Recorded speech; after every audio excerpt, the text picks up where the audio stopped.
نحمدہ ونصلی علی رسولہ الکریم اما بعد۔ محترم سامعین، آج کی مجلس کا عنوان ہے تدفین کا مسنون طریقہ۔ علماء کرام کو چاہیے کہ جنازہ کے ساتھ قبرستان جائیں اور وہاں اپنی نگرانی میں تدفین سنت کے مطابق کرائیں۔ حاضرین جب میت لے کر قبرستان پہنچ جائیں تو پہلے میت کی چارپائی زمین پر رکھیں، پھر خود بیٹھیں۔ احادیث میں چارپائی رکھنے سے پہلے بیٹھنے سے منع لکھا ہے۔ میت کی چارپائی کو قبر کی داہنی جانب قبلہ والی سائیڈ پر رکھا جائے اور وہاں سے میت کو اٹھا کر قبر میں رکھا جائے۔ رسول اللہ صلی اللہ علیہ وسلم میت کو اسی طریقہ سے قبر میں اتارا کرتے تھے جیسا کہ اس حدیث میں ہے، جو مشکات شریف صفحہ نمبر 148 جلد نمبر 1 پر ہے، کہ حضرت عبداللہ بن عباس رضی اللہ تعالیٰ عنہ فرماتے ہیں کہ ایک مرتبہ رات میں نبی کریم صلی اللہ علیہ وسلم کسی میت کو رکھنے کے لیے قبر میں اترے۔ آپ کے لیے چراغ جلایا گیا، چنانچہ آپ نے میت کو قبلہ کی طرف سے پکڑا اور اسے قبر میں اتارا اور فرمایا، اللہ تم پر رحم کرے، تم خوف خدا سے بہت رونے والے اور قرآن کریم بہت زیادہ پڑھنے والے تھے۔ اگر میت عورت ہو تو اس کو قبر میں اتارنے والے محرم ہوں، اور عورت کی تدفین کے وقت پردے کا انتظام ہونا چاہیے۔ غیر محرم حضرات ایک طرف ہو جائیں۔ اگر محرم دستیاب نہ ہوں تو قریبی نیک لوگ عورت کو قبر میں اتاریں۔ میت کو قبر میں اتارتے وقت کیا پڑھا جائے؟ اس سلسلہ میں جناب رسول اللہ صلی اللہ علیہ وسلم نے ہر موقع کے لیے ہمارے لیے نمونہ چھوڑا ہے۔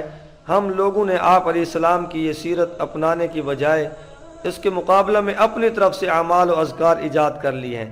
اہل بدعت کا سارا زور اجتماعی دعا بعد الجنازہ پر صرف ہوتا ہے، چنانچہ یہی وجہ ہے کہ ان کے ہاں تدفین سنت سے خالی ہوتی ہے۔ الحمدللہ اہل حق دیگر امور کی طرح تدفین بھی سنت کے مطابق سر انجام دیتے ہیں۔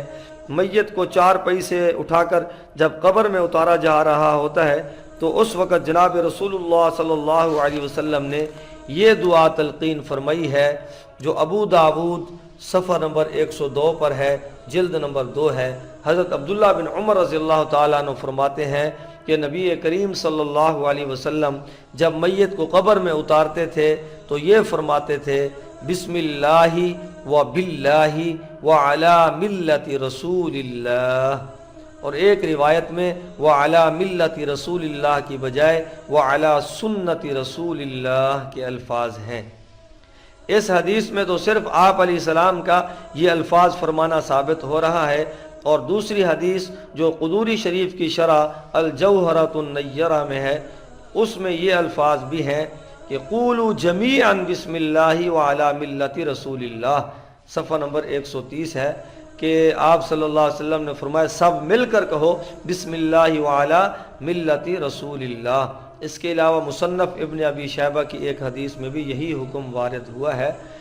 حضرت عبداللہ بن عمر رضی اللہ تعالی عنہما فرماتے ہیں کہ رسول اللہ صلی اللہ علیہ وسلم نے فرمایا، اذا وضعتم موتاکم فی قبورکم فقولوا بسم اللہ وعلی سنت رسول اللہ، مصنف ابن ابی شیبہ جلد نمبر 3 صفحہ نمبر 210، کہ آپ نے فرمایا جب تم اپنے اموات کو قبر میں اتارنے لگو تو سب مل کر کہو بسم اللہ وعلی سنت رسول اللہ۔